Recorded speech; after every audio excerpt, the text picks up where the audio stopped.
L-ewwel laqgħa tal-Kummissjoni Konġunta bejn il-Gvern Malti u s-Santa Sede saret il-ġimgħa filgħodu u fiha iż-żewġ partijiet esprimew sodisfazzjoni li kien hemm progress pożittiv u sostanzjali.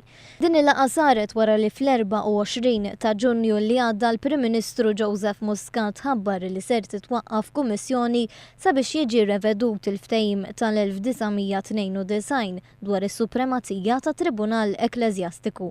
Dawn il-laqgħat qed isiru wara li l-Prim Ministru Joseph Muscat kellu udjenza privata mal-Papa Franġisku x-xahar li għadda.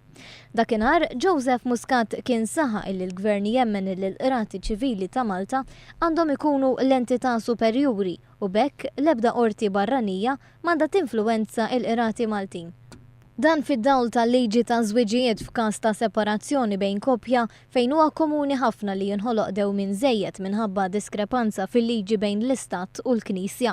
Waqt il-laqgħa tal-ġimgħa kien preżenti l-Ministru għall-Affarijiet Barranin George Vella u Segretarju Parlamentari għall-Ġustizzja Owen Bonnici f'isem il-Gvern, kif ukoll l-Avukat Ġenerali Peter Grech. F'isem is-Santa Sede kienu preżenti l-isqfijiet Charles Cicluna u Mario Grech. It-taħdidiet ser ikomplu fil-ġimgħat illi ġejjin.